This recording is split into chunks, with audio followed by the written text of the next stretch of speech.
Hi Valley Middle Kids, welcome to a math review.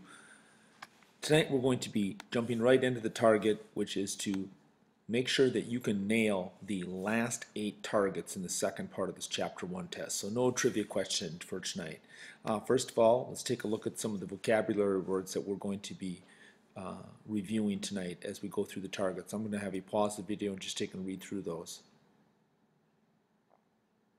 All right. I know they can be kind of confusing, but I'll explain them as I go. This is a good slide to take and pause it on, though, and quiz yourself on, do you know these things? If you do, you'll do very well on the test. All right. Our first target tonight, then, is 1.8a. I can use the distributive power to rewrite expressions. So go ahead and take and try to rewrite these two expressions using the distributive power. Go ahead and pause the video. Okay. I'm back. Well, the distributive power lets us take and break this into this. In other words, instead of taking 7 times the quantity of 3 plus 2 in parentheses, we can distribute the 7 out, kind of like pass it out and do it here and then do it here. So this means multiply, right? So multiplying 7 by 3 and then adding it to 7 times 2. And that's what I did down here. I just kind of passed it out. I distributed these 7 out. So you can go from one set of parentheses to 2. And sometimes that makes it look easier, or makes it easier to solve. Well, on the other hand, you can take 2 sets of parentheses where we have a group of 10 times 3 minus a group of 10 times 2. And you can rewrite that with one set of parentheses. And you can just take the 10 and multiply it by 3 minus 2. Both ways, you're going to end up with the same result. I think the key thing is, remember, if you're rewriting it and you use one set of parentheses at the beginning, when you rewrite it, you'll have 2. And if you have 2 sets and you rewrite it, you'll have 1. If you have any doubt, solve the problem both ways and make sure you get the same answer. If you do, you've rewritten it correctly. The next target is 8.1b. Rewriting using the commutative power. Think of Mrs. Carruthers commuting back and forth to Valley Middle School. Go ahead and pause the video and try rewriting these 2 expressions. All right, to commute means to move back and forth. And in this, the commutative power allows us to take and move a number around in the number sentence as long as they're all addition, like in this example, or all multiplication in this example. So if I scroll down just a little bit, you can see that 289 and 11 are compatible numbers. They kind of go together to make an even 300. So I moved that 289 over there so I could do that first. Then I can very quickly go, well, if this is 300, then the total is 336, correct? The same way over here.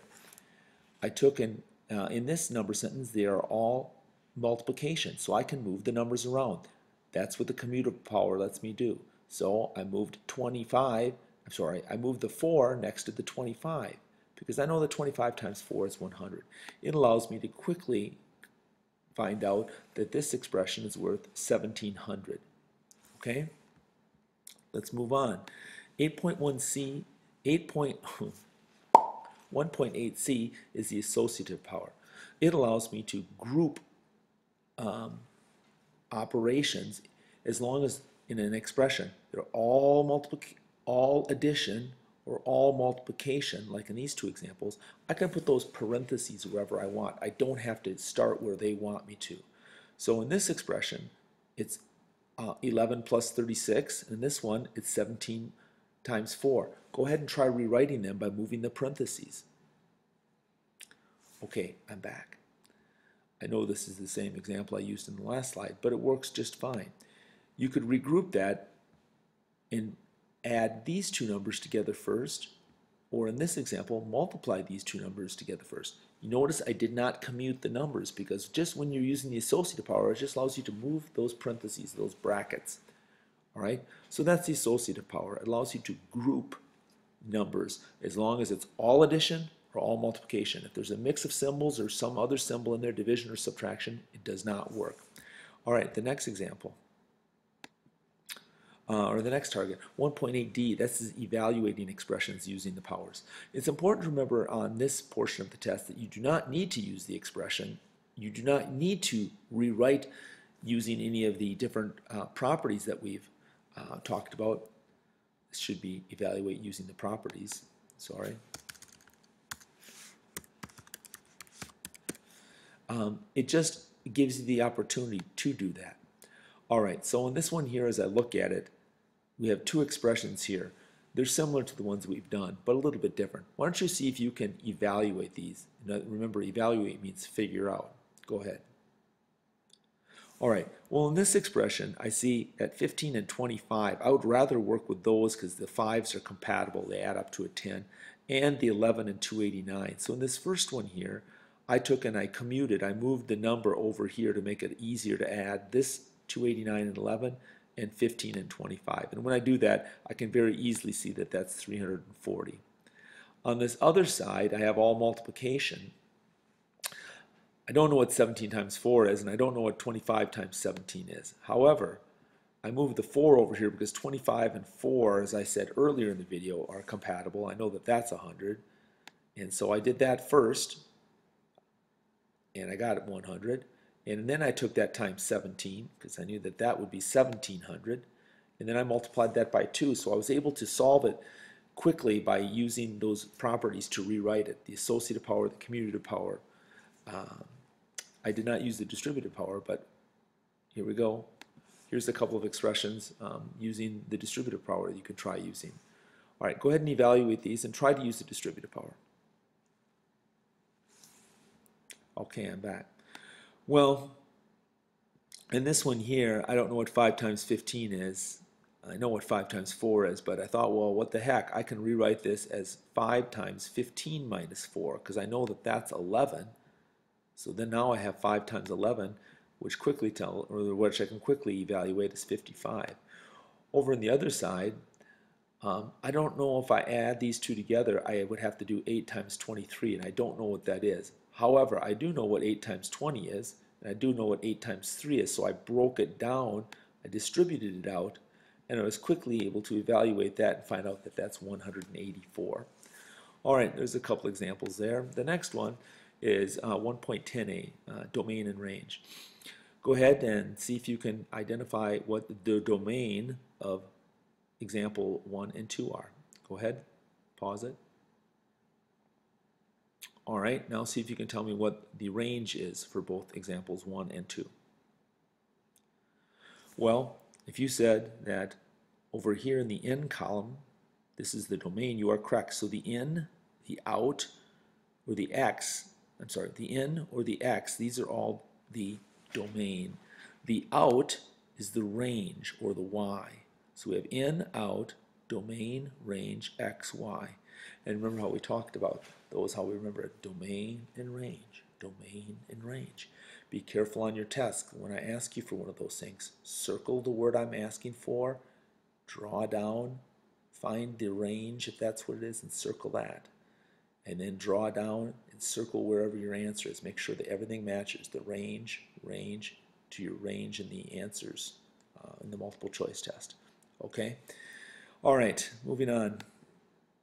I skipped 10.b and B1 and B2. I want to end with those. Complete the function table here. Why don't you pause the video and see if you can figure out what numbers go in the blanks in table 1, table 2, and table 3. Go ahead.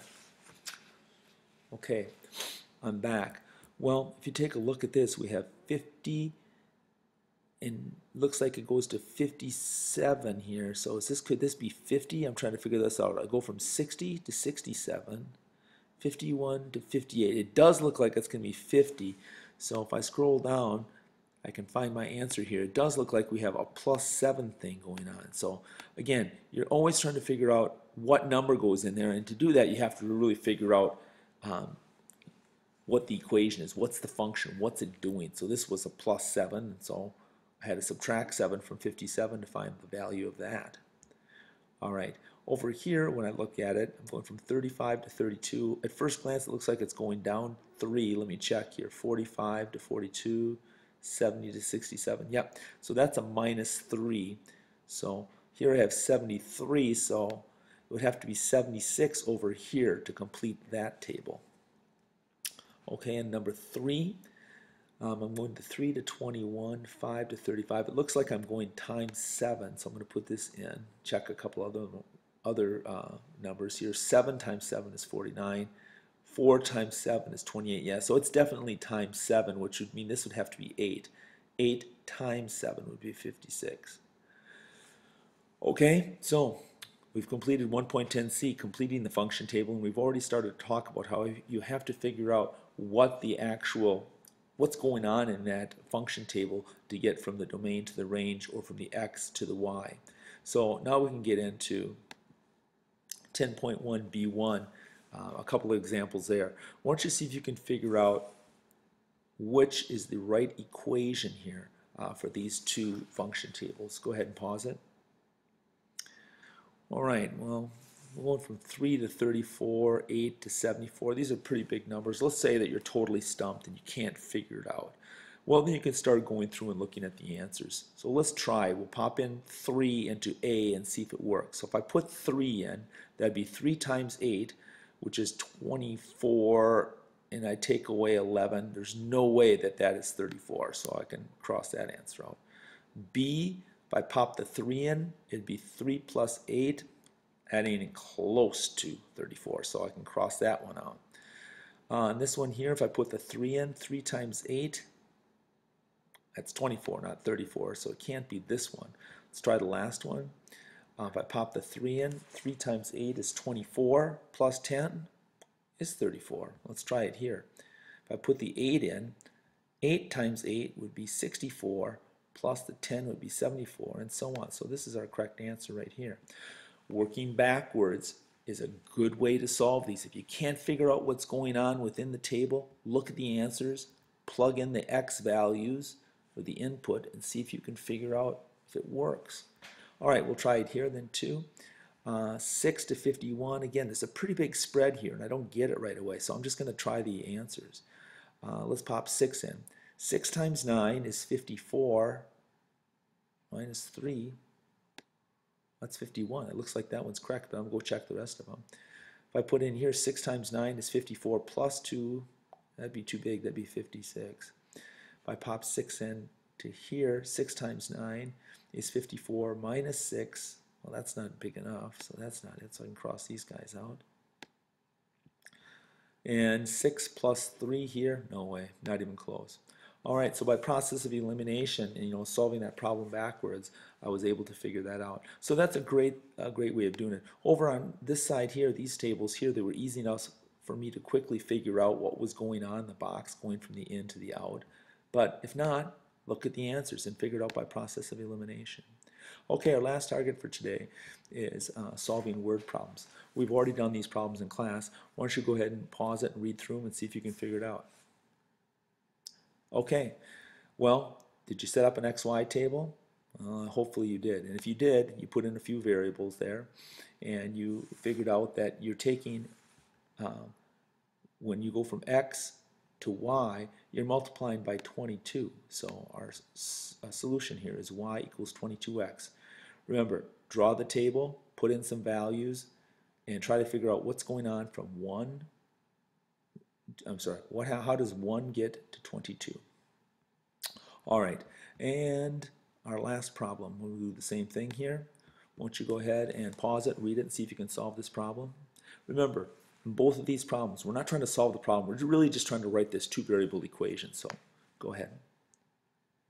All right, well, if you did it right, you would have made the table with the x and the y. You would have popped in 1, 2, and 3, and figured out that you're taking 1 times 164 times to get it there, to 164. So 2 times 164, if I drag this down, 2 times 164 would be 328. And so we find out that y is then equal to 164x. Well, thank you for watching. I hope you have a good evening and good luck on the test on Monday.